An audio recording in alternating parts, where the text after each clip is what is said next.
Salut tout le monde et bienvenue dans cette nouvelle vidéo dans laquelle je vais parler de l'antibiotique le plus utilisé qui est l'amoxicilline.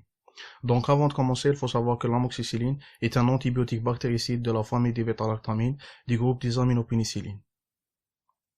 Pour pouvoir parler de l'amoxicilline, il faut d'abord remonter à la découverte de son aîné, la pénicilline, faisant un petit tour en 1928.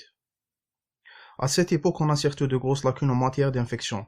Ça fait un moment qu'on sait que les bactéries existent, on essaie de s'en prévenir avec des antiseptiques, on dispose de quelques vaccins, mais on aimerait bien trouver un produit qui puisse guérir des personnes déjà infectées.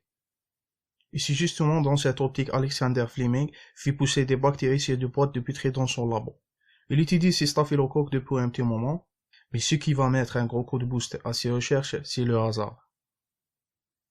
Le 3 septembre 1928, quand il rentre de ses vacances, en plus du désordre habituel, il y a aussi des moisissures qui ont poussé sur ses julos.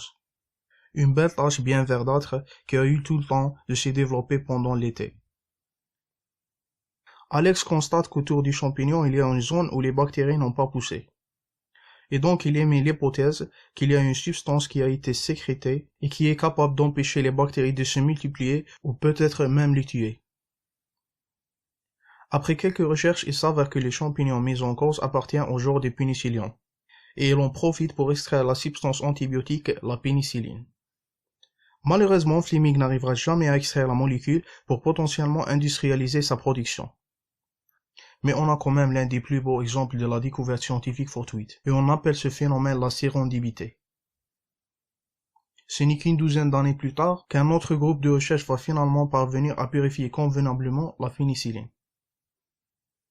Grâce à ces travaux, ils se partageront avec Fleming le prix Nobel de physiologie de médecine en 1945. Alors tout ça c'est bien beau, mais on se rend quand même rapidement compte que la pénicilline c'est un peu limité, impossible de la prendre par voie orale, on doit répéter les injections très souvent, et elle n'est efficace que contre un nombre limité de bactéries. Finalement, telle qu'elle, elle est tellement nulle qu'aujourd'hui on l'utilise quasiment plus que pour traiter la syphilis. Mais c'est là que la chimie intervient, et c'est à partir de notre molécule de départ, en ajoutant des trucs à droite à gauche, on parvenait à faire un médicament qui répondra à toutes nos exigences. Et c'est comme ça que la pénicilline d'un simple principe actif est devenue une famille d'antibiotiques tout entière. En rajoutant des trucs au hasard, on va bien réussir à augmenter la biodisponibilité par voie orale. Il aura fallu 3 ans pour trouver le bon ajout à faire pour que la biodisponibilité atteigne 80%. Je vous présente l'antibiotique le plus consommé, l'amoxicilline. Passons maintenant au mode d'action et les indications de l'amoxicilline. L'amoxicilline est indiquée comme traitement initial dans les pneumopathies aiguës, les surinfections des bronchites aiguës, les infections orales et stomatologiques, les infections urinaires, les infections génitales masculines et gynécologiques, ainsi que les infections digestives et biliaires, et d'autres maladies comme les méningites, les endocardites et la maladie de Lyme. Elle est indiquée aussi comme traitement préventif dans l'endocardite bactérienne.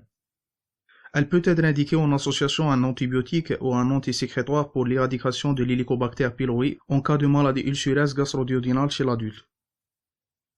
Concernant la posologie usuelle de l'amoxicilline, elle est de 1 à 2 grammes par jour en 2 à 3 prises.